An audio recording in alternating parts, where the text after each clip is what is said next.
Hello, আসসালামু আলাইকুম। শখের খামার ফরিদপুর ইউটিউব চ্যানেল এবং ফেসবুক পেজ থেকে ছোট্ট একটা শর্ট ভিডিও নিয়ে চলে আসলাম। তো আজকে খুবই ইম্পর্টেন্ট একটা বিষয় নিয়ে আলোচনা করব। আসলে ভ্যাকসিন করার পরে আসলে মুরগির বাচ্চাকে কিভাবে সুস্থ রাখবেন, কী ওষুধ দিবেন, তো সে বিষয়ে আলোচনা করব। তো ভিডিওটিকে স্কিপ না করে অবশ্যই শেষ পর্যন্ত দেখবেন এবং শখের খামার ফরিদপুর ইউটিউব চ্যানেলটি সাবস্ক্রাইব করবেন, ভিডিওটি লাইক, কমেন্ট এবং শেয়ার করে অন্য ভাইদের দেখার সুযোগ করে দিবেন। তো ভিডিওটি শুরু করা যাক। তো আপনারা দেখতে পাচ্ছেন আমার সোনালী সুপার হাইব্রিড মুরগির বাচ্চাগুলোকে সকালবেলায় গাম্বুরার ভ্যাকসিন করে দিছি। তো আসলে গাম্বুরার ভ্যাকসিন করার পরে গাম্বুরা অথবা রানীকে যে ভ্যাকসিনই করেন না কেন, ভ্যাকসিন করার পর কিন্তু আসলে মুরগির বাচ্চাগুলো দুর্বল হয়ে যায়। কারণ ভ্যাকসিনের যে একটা সাইড ইফেক্ট, সেই সাইড ইফেক্টে কিন্তু আপনার বাচ্চাগুলো দুর্বল হয়ে যায়।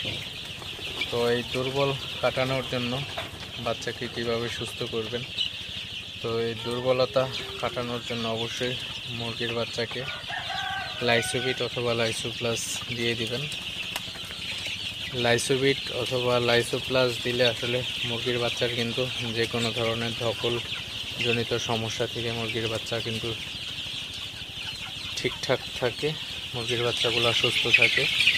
আসলে ভ্যাকসিন দেওয়ার পর যদি আপনি সঠিকভাবে মুরগির বাচ্চার যত্ন না নেন, সেক্ষেত্রে কিন্তু বাচ্চার মর্টালিটির হার বাড়তে পারে।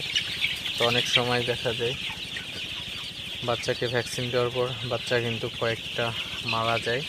তো এই মারা যাতে না যায় সেজন্য অবশ্যই আপনারা লাইসোবিট অথবা লাইসোপ্লাস ব্যবহার করবেন। তো লাইসোবিট এবং লাইসোপ্লাস ব্যবহার করার নিয়ম হচ্ছে 1 লিটার পানিতে 1 গ্রাম করে লাইসোবিট দিবেন।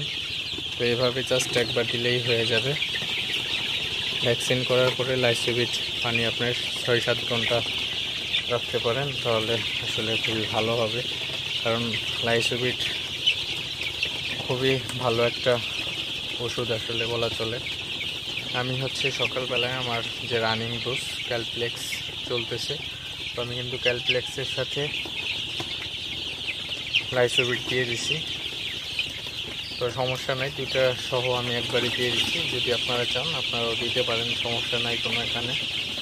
তবে অবশ্যই ভ্যাকসিন করার পরে লাইসোবিট অথবা লাইসোপ্লাস ব্যবহার করবেন, তাহলে বাচ্চাগুলো সুস্থ থাকবে। বাচ্চাগুলোকে ভ্যাকসিন করার পর যে ধকল যায়, সেই ধকলজনিত সমস্যা থেকে বাচ্চাগুলো 100% সুস্থ থাকবে এবং